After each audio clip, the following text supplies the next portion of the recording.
This episode is sponsored by Wix Studio. Devs, this one's for you. I've got 30 seconds to tell you about Wix Studio, the web platform for agencies and enterprises. So here are a few things you can do in 30 seconds or less on Studio. Integrate, extend, and write custom scripts in a VS Code-based IDE, leverage zero setup dev, test, and production environments, ship faster with an AI code assistant, and work with Wix headless APIs on any tech stack. Time's up, but the list keeps on going. Step into Wix Studio and see for yourself. Welcome to a brand new episode of the Front End Happy Hour podcast. This is one of our interview series as part of our Sips of Wisdom. I am joined with Kent C. Dodds. Definitely excited to talk about your career, Kent. Welcome to the podcast. How about you give us an intro of who you are, what you do, and what your favorite happy hour beverage is? I am Kent C. Dodds. Thank you so much for having me on. I live in Utah with my wife and 5 children, and I am a educator. That's what I do. I have testingjavascript.com, epicreact.dev, and epicweb.dev are the places where I publish educational stuff. And very soon, actually, in the next month, we're going to be launching V2 of Epic React. And so that's what I'm working on actively right now. It's going to be super sick because React is super awesome. And it's only getting better. It's super awesome. And then, yeah, my favorite happy hour beverage, I don't know because I don't drink alcohol. But when I was a kid in high school, I would ride my bike home from school and stop by Sonic because they did like this happy hour sort of thing with slushies. And so that's, I guess, my favorite happy hour thing, Sonic slushies. I love that too. It's like, I think more and more, like, I don't drink very much alcohol anymore either. And so I think like, I love like happy hour drink can be anything, but I guess it's branded of more alcohol. But like that is a first, the like Sonic slushie, which I gotta say, I don't think I've ever even had Sonic, period. I don't think I've ever eaten at one. I didn't grow up in the US, so you're not missing it's much. Okay. That's fair. Their food is not great, but the slushie was really good. All right, and I'm sure it's just like jam packed full of sugar too. Oh, so yeah, like yeah. that I'm sure you're just like, yeah, this is great. This is my outlet right now. I love that. And I love how much you've been like teaching React and doing a lot for the community. React has been surprisingly, it's really funny, like how you said it's so awesome. I'm like, yes, it totally is.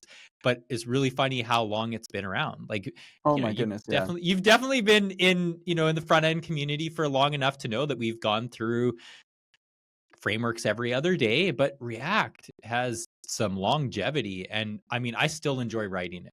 Like it is, and it's getting better, like you said. Being a manager, I obviously wasn't coding as much, but lately I've been coding a lot more and being like, yeah, I forgot how much I love React. It's so great. It really is. It's amazing because it's remained relevant this whole time. I mean, jQuery's been around for longer, but it's not relevant as much anymore. Certainly it's relevant for some people. I don't want to like people are going to be offended, but yeah, with React, it is still dominant in the framework ecosystem, like by so much of a margin. And I know it's exciting to talk about new frameworks and to like look at the warts that are on React and be like, yeah, how could it continue to exist with those massive problems? But really, maybe they're not massive problems. Like maybe it's just fine. And then I would say that React's biggest feature is its ecosystem and just the number of people working on the problem. And the React team has really outdone themselves with React 19, and it's going to just be killer. And it's actually amazing. It's been years since we've had a breaking change. And even before that, any breaking change was pretty minimal. Most of the ecosystem has been able to keep up.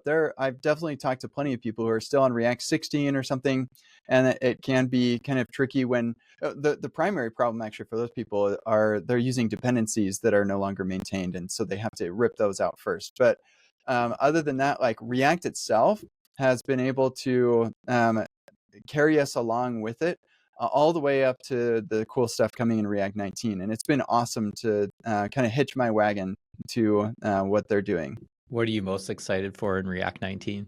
Yeah, so there's some really cool form stuff coming, but I think I'm more excited about React server components it's hard to decide between those two, but those are the two like main big things that are coming in React 19. There's also like some small things like hydration errors are going to be nicer, which will be great. I'm hearing some of like one person out there listening who's like, yeah, well, if you used quick, then you wouldn't have hydration errors now, would you? And like, that's fine. That would be awesome to not have hydration errors. But given that we have them and I'm willing to put up with them for all the other things I get out of React, it's nice to get improved error messages. And as far as small things go, we also have being able to just render script tags and link tags and the title tag just anywhere as part of a regular composition, which would be super nice. And that works with server rendering and everything too. Like, so amazing that they managed that. It really, React has just taken a look at all of the cool things that the ecosystem has done through frameworks like Remix and Next and Redwood and said, you know what, I think we could do that ourselves. And what's really cool about that, maybe this is my favorite thing about React 19. What's really cool is that when React 19 is out there and all the frameworks have adopted it, you'll be writing product code and I can look over your shoulder and have no idea which framework you're using. And that is huge because the frameworks will all just kind of adopt what React is doing, and it's all just React code at that point. So the ability to share code, but also knowledge between the different frameworks and stuff will be massive. So yeah, forms, awesome. React Server Components, super cool. But sharing knowledge and like knowledge transfer between these ecosystems, like ecosystems, I suppose.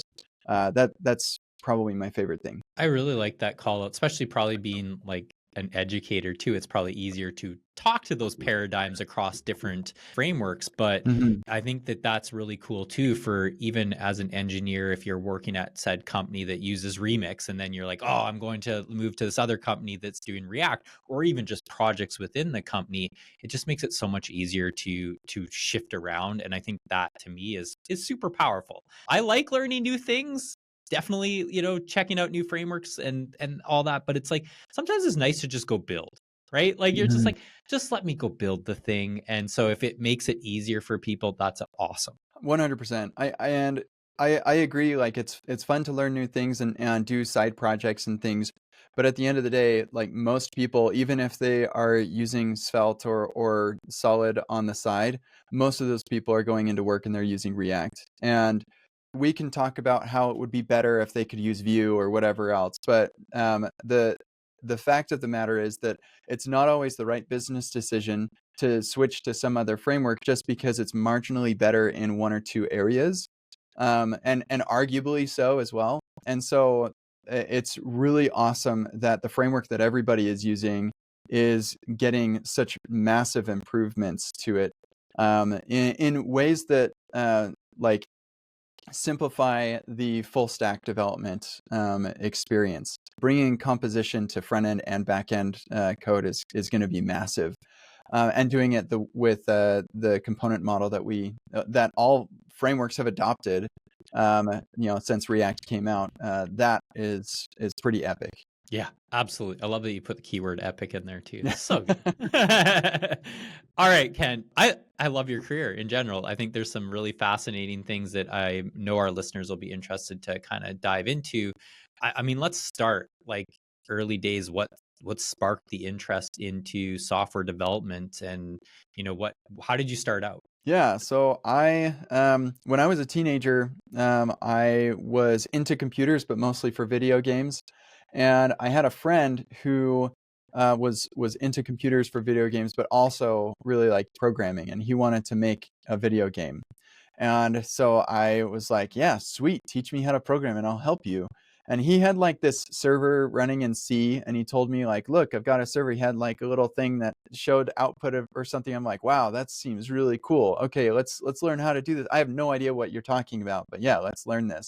And so he explains, all right, let's talk about some data types. We've got Booleans, that's true and false. And I'm like, okay, I guess. And then we've got numbers. Oh, good. I got numbers. I can figure out numbers. And then he's like, the text between these quotes is called a string. And he totally lost me. I was like, what? What does that mean? Yeah, that doesn't make sense. So I was like, okay, you build the video game and I'll do like the business side or something. Like, I don't know, maybe I can contribute to this. But I was still really into computers and pretty, like, I could figure it out pretty well. And so I ended up doing a lot of blogging actually when I was a teenager. I just really got into Google and the stuff that Google was up to. And so I wrote a blog about Google. And I was actually, when Google acquired YouTube, I was one of the first Google blogs to post about that. Of course, like, I didn't do any ground news reporting or anything. I saw someone else had posted that, but my blog was referenced all over the internet Oh, cool. from that. So that was pretty cool. Like, Yeah. but I was way into computers. Eventually, I stopped doing so many video games and started doing like more productive things with the computer, because I found out that my parents didn't mind me being on the computer as long as I was being productive, and I just wanted to be on the computer. And I see that with actually my oldest son is that way. He's just like, I just want to be on the computer all the time. Like, okay, you're gonna learn how to like do something productive then. But yeah, I never really thought I would be a programmer. And in fact, when I went into BYU, I was thinking I wanted to be a video editor because I made lots of videos and stuff. And so my brother convinced me that if I got an electrical engineering degree, I could do anything with computers. And I think in the back of his mind, he's like, you don't want to be a video editor. Like, don't do that. I'm going to tell you, like, go this direction. You could be a video editor, but like you could do all sorts of other things too with this degree. So I went into electrical engineering. I took 2 classes that were programming related, and or not related. They were programming classes. One of them was Java programming class, Intro to Computer Programming, and the other one was computer systems. And in fact, I was at React Rally last week, and I met my TA from that class. He was there, No which was way. pretty cool. And he's Yeah. like, he actually didn't remember that he was my TA, but I was like, dude, you were my TA. He's like, dude, I learned React from you. So it was kind of a interesting, fun meeting. But I remember those classes convinced me I didn't want to be a programmer, because I was like, sitting in front of the computer 8 hours a day sounds like the most annoying, frustrating, and non-fun thing that I can imagine. And so anyway, I go on a mission for my church for 2 years, and I come back and I'm still thinking, okay, electrical engineering. I take a class that's like a math refresher, and I do terribly in it. And so I'm like, okay, math is kind of like the engineering thing, right? So I guess I can't do that. I bounced around a couple of different things, ended up in accounting in the business school. My dad was an accountant. And I thought like the first class was kind of interesting, but the second class just nope, nope, nope, nope. I hate that so much. No way. And so, but I was in the business school at that point, and I'd taken some of the prereqs for information systems. And I was like, okay, computers in business, that sounds interesting. Let's try that. And so as I was going through the program, I had a couple of jobs and things that kind of led me into programming through like automating some processes and stuff. And so I was kind of what I didn't get out of my first classes about programming was like, we're just doing all this abstract stuff that doesn't really impact anything. But when I was doing these internships and side jobs and stuff, I had to program to make myself more productive. And it was just practical. I was deciding, what am I programming to make myself more productive? And that was where it captured me. I'm like, oh, okay. It's not just about linked lists and writing your own compiler and whatever. It's like, there's actually some practical value to programming. So that's how I got in. I can tell you the That specific projects and stuff if you're interested, but yeah, that's how it happened. that makes a lot of sense though, the practicality of it. Like, it's like I think that I don't think I would have liked programming either. Like, I remember some of the early, you know, courses where it was just going too deep, or telling you what the string is. You're like, what does that matter? Like, Yeah. or here, like, set a cookie. You're like, okay, like, here I set a cookie. Like, what's the point, right? Can Like, I have a cookie? Like, yeah, it's like, what's this cookie business? But it's like, once you apply it and you kind of have the tools there, that you're like, oh, I can create this thing that makes my life easier, or I do this, setting a cookie does this, and you're like, Oh, I get that now. But when you're just trying to describe it, like for me, that didn't land for as well. Like I remember sitting in classes going like, yeah, that's not that much fun. Like, but once I started building something that I enjoyed, that's where I learned more too. Funny enough. Hmm. Yeah, yeah. It's the use cases that really capture us. Yeah, You want to obsess over the problem, not the solution. Now, some people like they really obsess over the solution. They enjoy that, and that's interesting. But I think problems are more interesting and keep you more open to trying different things to solve that problem. that's well said. Actually, I really like that. So it's been a few years now, I believe, that you've been doing Epic Web. Is that correct? How long's it been? Yeah, yeah. So I started Epic Web like when I left Remix. So Okay. I was with Remix for like 10 months. And then I went back to teaching full time. But so that was like uh, yeah, 2 years ago, Okay, around good. this I time, thought it had been a actually. bit. All right, cool. Yeah, but Awesome. before Remix, I actually was full-time teacher as well. So I just took a short stint at Remix. I left PayPal in 2019 Okay. to go full time, and that's when I launched. Well, let's see. Yeah, that was 2019. Right after I launched testingjavascript.com. Awesome. Cool. All right. Let's talk about that. Like you go from, working, I think when we first met was I believe at React Rally, probably one of the very first ones. Hmm. So we first met then, you were at PayPal. What made you decide to go on the teaching route? Well, so I have been teaching since like I was really young. Even in church, you are expected to stand up in front of your peers for a couple minutes, have your mom whisper in your ear what to say, and like so I love so that. like speaking in front of peers has just been like a thing that I've done for a long time. And then it's also I think it's in my blood because half of my family are teachers. Like in fact, I think all of my sisters, or no, most of my sisters, including my in-laws, are teachers, and that's not a few people. I have 11 brothers and sisters. I was Um, actually going to ask you that. The way you were alluding to that, I was like, wait, how many brothers and sisters do you have? So that yes, that is not a small number. yeah, yeah. I have 6 sisters, 5 brothers, and yeah. So most of, I think, Wow. yeah. I'm trying to think. I think all of my in-laws, my sisters-in-law, are teachers by like they have a degree in education. Wow. And yeah, and then so I most of my brothers are entrepreneurs. They are their own boss, and my dad is was an entrepreneur, and so I'm both. I'm a teacher and an entrepreneur. And as soon as like even when I was still in school, I was working at Domo here in Utah, and they had migrated over to AngularJS, and my friend Dave Geddes had taught a AngularJS workshop, and I asked him if I could use that workshop to teach my classmates. Who asked me to do that? Nobody asked me to do that. I still don't know why exactly I did that, but I also knew that nobody would want to just come to an extra class when they're in school.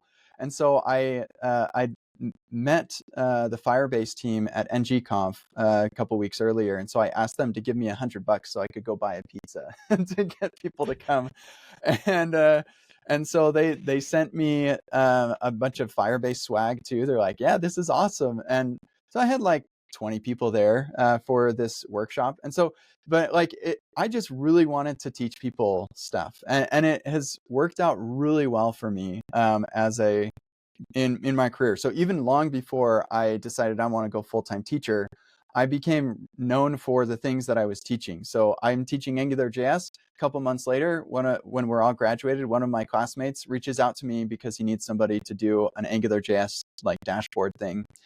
And so like he reached out to me because he's like, yeah, Kent is the AngularJS guy. I know that. And then I'm speaking at meetups, and I one of the organizers of the meetups finds out that I'm entertaining opportunities elsewhere, and he's like, I totally want you because I know what you know because you're always speaking at this meetup. You've demonstrated what you know, and so I basically almost doubled my salary in just like 6 months after Wow. graduating because I was speaking at meetups and made people aware of what I knew, what I could do. And then it was very soon after graduating too that I ended up connecting with John Lindquist because of actually a meetup talk that I gave. He was like, "Hey, could you turn that meetup talk into a workshop or a course on Egghead?"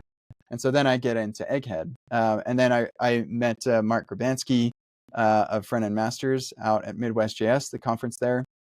I was speaking there, and then I reached out to him and asked him if I could do some front-end masters stuff too. And so, yeah, all of this, like meeting people in person, connecting, demonstrating what I know by being the one up front, all of this has been hugely impactful to my career, even long before I decided to do it full time. That's so cool. I love the journey of it too. Like even just going back to that, like mom whispering in your ear to try and help you present, like talking in front of people, even if it's a small audience, is very, very difficult. It is not something that people just, get automatically. I don't think people just automatically have that. Like you kind of have to work through that.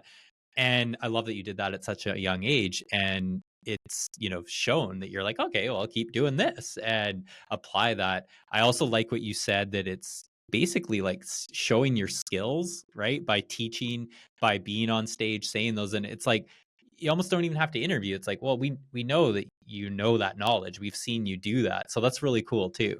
Yeah, yeah. Like your interview is the years of demonstrating what you know by being upfront. Absolutely. And I haven't interviewed anywhere since PayPal, which I interviewed there in 2015. So it's been a long time. Of course, I only worked at Remix and then for myself since then. So there's that. But like, yeah, I don't expect I'll ever interview anywhere again, just because if you don't know who I am and what I can do, then we probably like I don't know, unless I decide to career switch or something, then that makes sense. But like, yeah, I'm just gonna do my own thing from now on.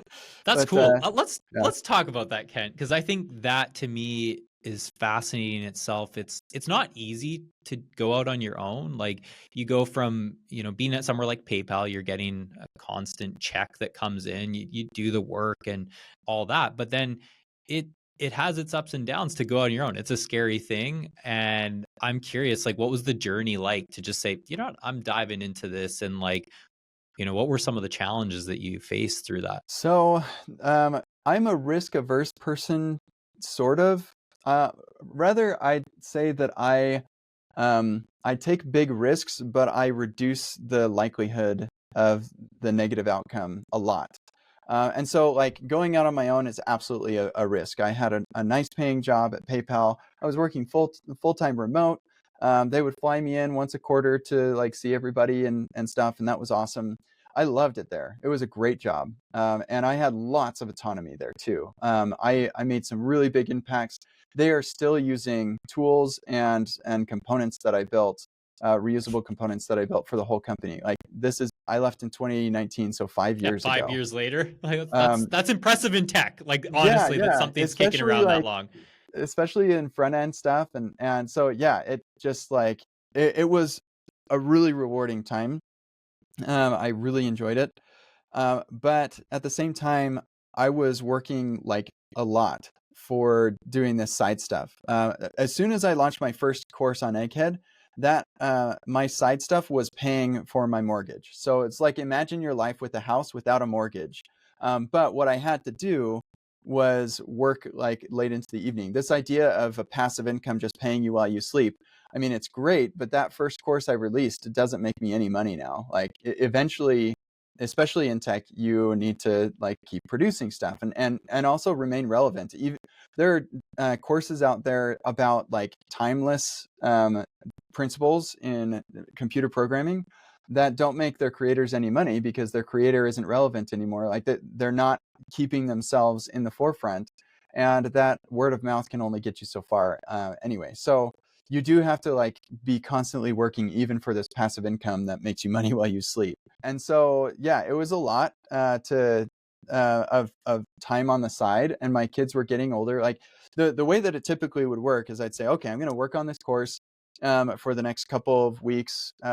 Well, really, the course, it takes a long time. We could do a whole thing talking about how I prepare that stuff. But I would put the kids to bed at 7, and then my wife says, "Hey, I love you, and it's awesome that we're together, but I really want to be alone right now because I've been with kids all day and they've been touching me, and I just want to be alone."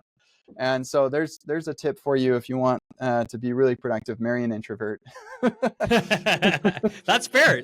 She needs her space. You're like, all right, what do I do now? Yes, exactly. So I would spend like 2 hours in the evening working on my courses and stuff. And eventually I was like, you know what? I don't really like spending all that time, especially when I'm launching testing JavaScript. So I launched testing JavaScript, spending tons and tons of hours after hours, getting that prepared and everything. And it does so well. In the first 2 weeks, I make way more than my PayPal salary from that. And so I'm like, oh, well, like the launch always is going to have this big mountain because you've got, Yep. pent up demand and you've got the launch discount and all that.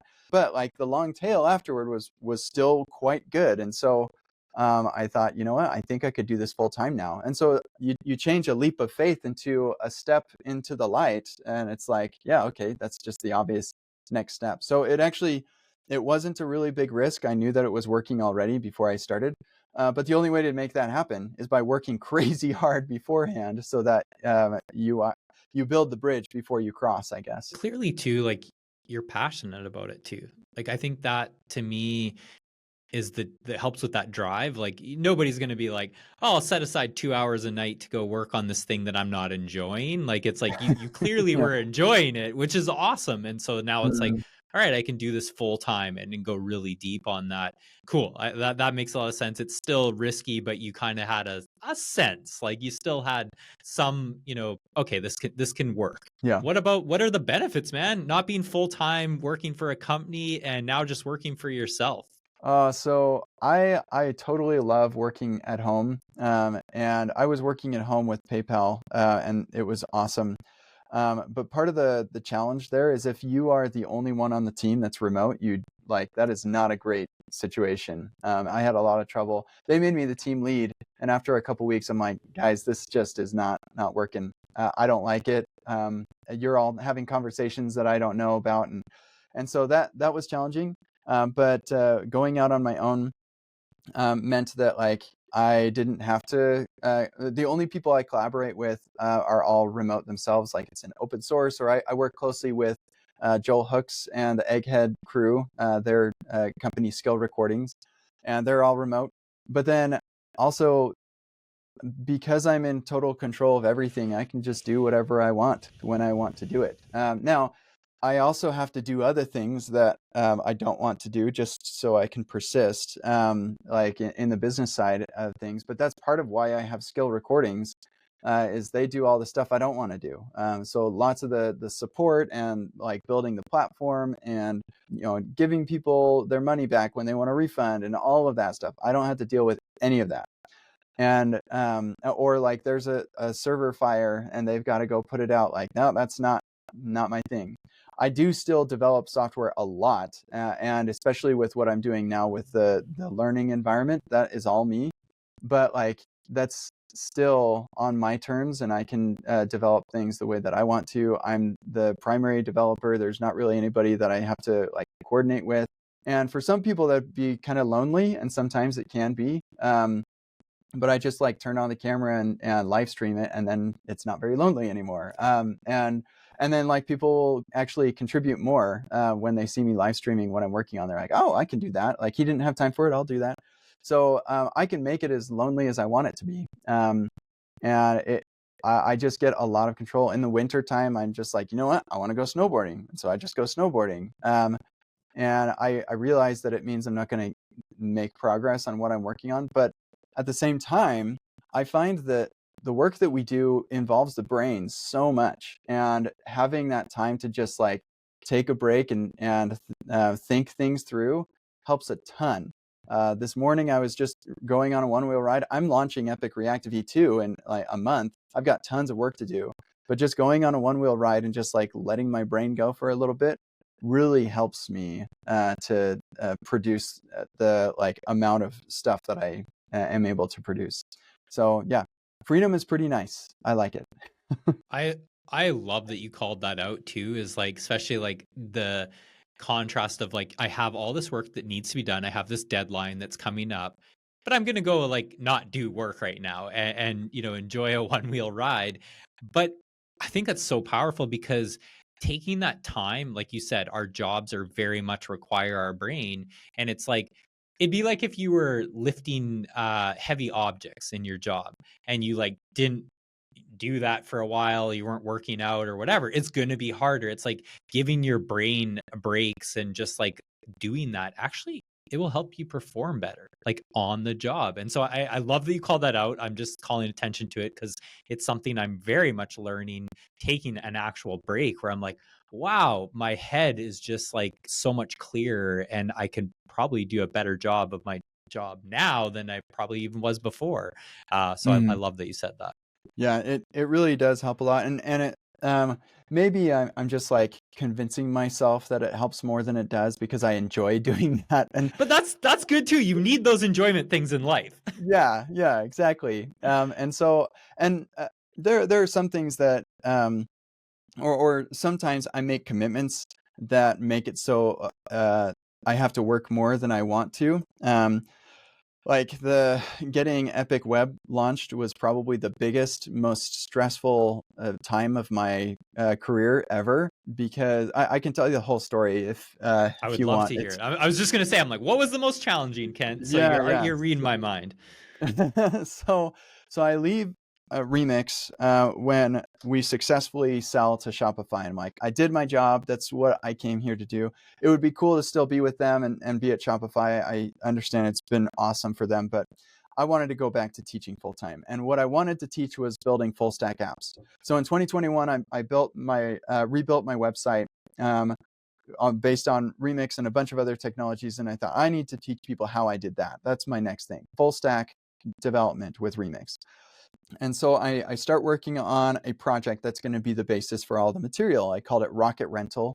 It's basically like Airbnb for rockets. I needed it to Which be we like, need. Yeah. yeah, this is the future. Yeah. um, I wanted it to be realistic enough that it resembles the type of products we build, but not so realistic that people thought it actually was real. And so that was the idea, and I built it out, had a whole like design for all the different pages, everything, and I put together the first workshop, and that went really well. But I faced a couple of big challenges. One, when you're working, well, actually, back up first. My thesis was that I want Epic Web to be something that somebody can start with, having never coded a day in their life, and go all the way to being able to be a full stack developer. And so there's a lot there. And I kind of figured, well, let's just build a full stack app, and then I'll just go backwards and teach them everything they need to know as if they'd never coded a day in their life. And if we do that, then we've accomplished the goal.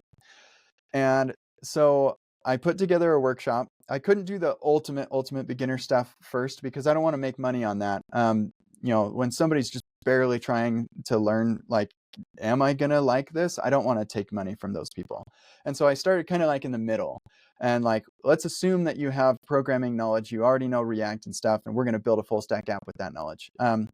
So I put together that first workshop, and the couple of challenges were, when you're working in a big app like that, knowing which file you're going to need to be in can be challenging as part of each exercise.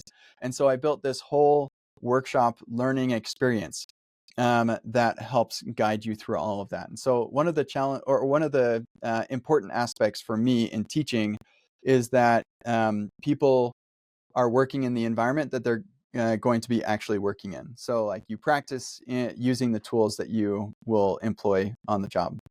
And so you need to be able to run it locally. Lots of education platforms have their own in-browser editors, and Yep. that's really cool. But that's not your development environment, and I want you to be running locally. And so this has to be an app that that you can install and run locally. But also, I want you to be able to identify the different files that you're going to be working in. And so I built this whole app. It's this really, really cool learning experience. And so that was one challenge that I had in preparing for all of this. The other thing that I realized was that while it's cool to have this full app experience, there's also just like a lot of distraction with that as well. It's just bigger than I needed it to be. And so to skip over a couple of things, I narrowed down Rocket Rental into a note-taking application, and created that as a project starter and called it the Epic Stack. And so people can generate a new app with all of the bells and whistles you expect from a full application, like authentication and not quite Stripe integration, but we have like an example of that because not every app needs that. But like deployment, production error monitoring, database, all of the things, testing, everything that you would need to get started. And so you can start a brand new app that way, or reference it with your existing app. And then the idea was, okay, let's turn this workshop series into, let's build the Epic stack. And so like just everything kind of centering on this Epic stack starter project. And so here's what happened. My wife and I were expecting a baby in November. This was last year. And so I said, well, I want to launch Epic Web before the baby comes. In fact, let's do a month before the baby comes, because you never know. Like, and you just never know on those dates. yeah, like the baby could come early, or like there could be a complication and the baby comes very early, or like the baby comes and then things are a problem and I can never launch Epic Web. So I got to get it launched beforehand. Let's launch it a month ahead of time to give us lots of room. And so I said October 18th. That's my birthday. Let's do October 18th. And so I'm thinking, okay, the team that I'm working with to get this launched, they need at least like 6 weeks after I'm done with all the videos to be able to launch it. And so that puts me in September, like early-ish September. And I'm thinking, okay, well, I'm going to need to have at least a month of time to record all of the videos and things. So that puts me at starting recording videos in mid-August. And I had React Rally in there too, actually, that I'd already committed to. And so, yeah, after React Rally, I can get all the videos done. And then I was thinking, okay, I need like a month to deliver these workshops so that I can make sure that the material is good and so people can go through it. And so that puts me starting workshops in mid-July, because I was thinking we'll have like 8 workshops, and we'll do, some of them are, or 8 days worth of workshops. Some of them are multiple days.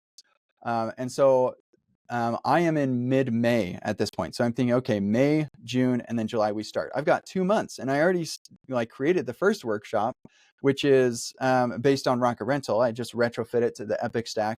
And I've got the testing workshop I've done as well. Let's just retrofit that to Epic stack. So all I have left is the forms, data modeling, and authentication. And I'm thinking, I'm pretty fast at making these workshops. I've been doing this for a long time.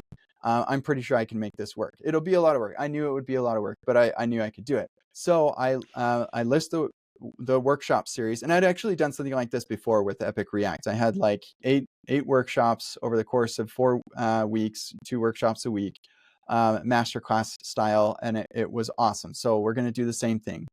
So we list 30 tickets, they're gone in like a day. So I'm like, I've done 80 people before, and I can manage this the way that I put together the workshops and not degrade people's experience. So let's do another 30. Those go really fast. So I'm like, okay, this is great. Like, people are interested in this. So I'm working, and I find myself splitting my time between retrofitting that first workshop with like building the workshop experience, the Epic Workshop app, and like making modifications to make the experience better and everything.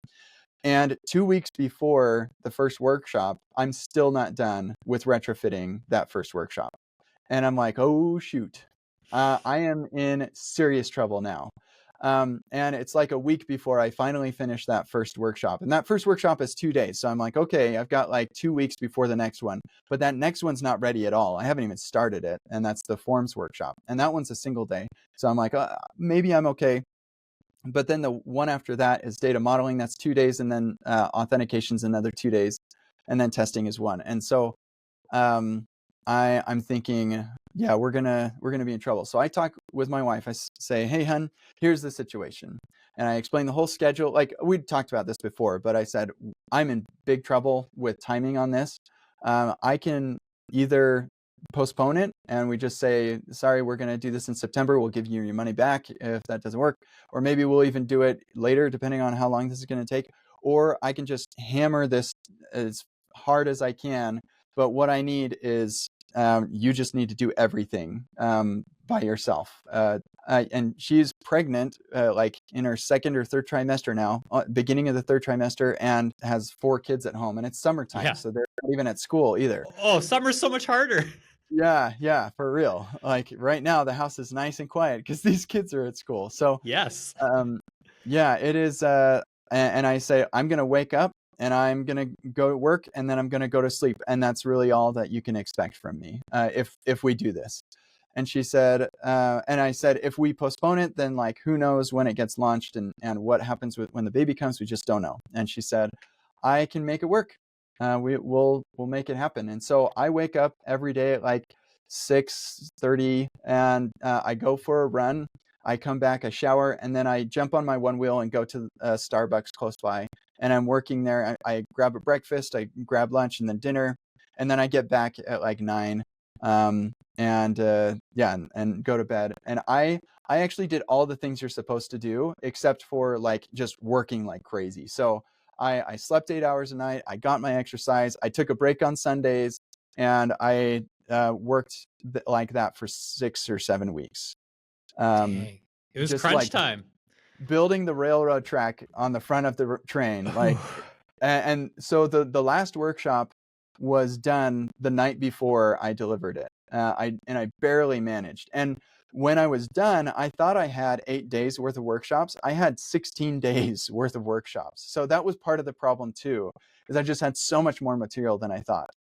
No, I knew the beginning and I knew the end, and so I just needed to fill in the space between. I just didn't realize how much content there was in between.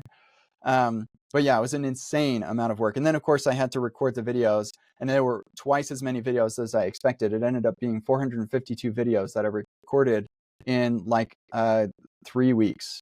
Jeez. And yeah, it was insane, just insane.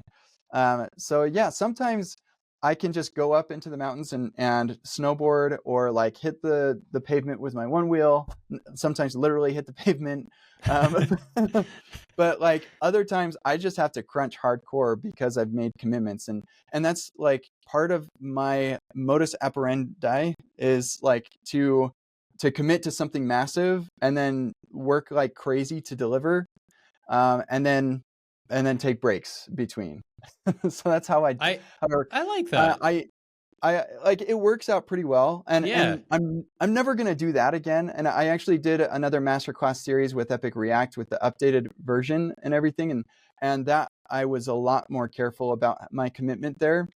But yeah, sometimes you just have to commit to big things for big things to happen. Yeah, no, I liked your thinking on it too. You also learn from it, right? You're like, okay, now I'm gonna rethink that. It's like I Mhm. need to estimate a little bit better on that one. Thankfully, too, you have such a supportive wife on that one. It's like, I know yeah, she because really. she held down the fort for you on that. But I'm glad that you were able to pull it all together. Maybe it leads to, before we end the episode, I think this probably leads into a good question of like, one thing that I think is really tough when you're doing something like on your own, like you are, and you have these ebbs and flows of work that you're doing, like, how do you manage all that? Like, how do you find the balance for, having kids and family, but, how do you balance like the work and the strides, like being able to go snowboarding, doing all that? Like, what are tips that you have that kind of work for you? I would say that it's important for people to recognize, like some people who are listening to this aren't to the point in their career where they can do what I do now. You just like, I have a really good steady income coming in, behind everything that I've developed so far. And so you want to like, you don't want to listen to the richest man in the world about like what they do in the course of their day, because what they do is going to be very different from what you have to do, and in fact, it's probably very different from what they did when they were in a similar position to you. And so, what I would say is, if you want to get to a spot where you have lots of freedom, you got to work like crazy hard to get to that spot. And like we can blame that on capitalism or the current political leaders or whatever you want to blame it on. I don't care who is to blame. This is the game that we're It's playing, and you facts, gotta, right? yeah, you just gotta play by the game. And some of us have a like started the game with fewer monopoly monies than others, and like that stinks, but that's the way that the world is. And so if like you can complain about it, or you can just like deal with it. And I definitely have privilege over a lot of people, and other people have privilege over me. And where we ended up can be in completely different places based on what we did with that privilege. So anyway, I just wanted to preface my answer with that. So I would say, um, working super hard ahead of time to kind of build something that can give you that level of freedom helps a ton. And like getting to a point where things work for you, whether that be like money and you get really into investing or something, or like products that you support and can make money for you while you're going. But you want to distance yourself from effort to create value, so that you don't have to be constantly putting forth the effort to make the money. So like I could take a ride on my one wheel, and I that's not going to change how much money I make today. Now I'm also thinking about the future, and launching Epic React V2 enables me to continue with that in the future. But it gives you a lot of freedom to say, I'm going to invest a lot of time or money or attention into this one thing, so that in the future I can have freedom. And so, yeah. And then like with all of the kids and everything, they're getting to the ages where I can take them with me on my one wheel rides or on my snowboarding excursions and whatever. And that is like an awesome thing. So I can kind of double dip on the things that I enjoy, and also being an awesome father and everything that I want to be too. And I just love that. Yeah, and actually double dipping is like a big part of everything that I've done too. When I was at PayPal, I would learn something and I'd say, hey, I'm going to write a blog post about this and share it with my coworkers. And the manager, like, what manager doesn't love that? Knowledge sharing. And I'm just going to put it on my personal blog that's public to the internet, because it's nothing about like PayPal specifically. Right. It's just like development in general. We're not sharing secrets or whatever. And so now I've got 200 blog posts that people like reference constantly, which I did on the clock when I was at PayPal, because it was for my coworkers and for myself in the future. But yeah, so like double dipping is another thing that I found to be really effective for me. Now, like I never worked on, this is to be totally clear, I don't recommend anybody work on something that they're making money from two things at the same time. So like I did prepare workshops sometimes on the clock, but that was because I was delivering them at PayPal. And so I was like, Right. I'm going to go into PayPal this quarter. I'm going to teach them testing React. So I'm going to work on this workshop. And then when that's done, I have all of this great material. Now I'm going to go record it, but I'm going to do that after hours in the evenings. So like there's a little bit of maybe you could call that a gray area. I feel ethically sound with that specifically, but yeah, double dipping I think is a really awesome. Well, it was a strategy that worked out really well for me too. I like that. I don't think it didn't feel icky the way you said it too, because it's like, yeah, if you're making money, like it's like that feels a little bit differently. You're like, I'm getting paid my salary and I'm making money here.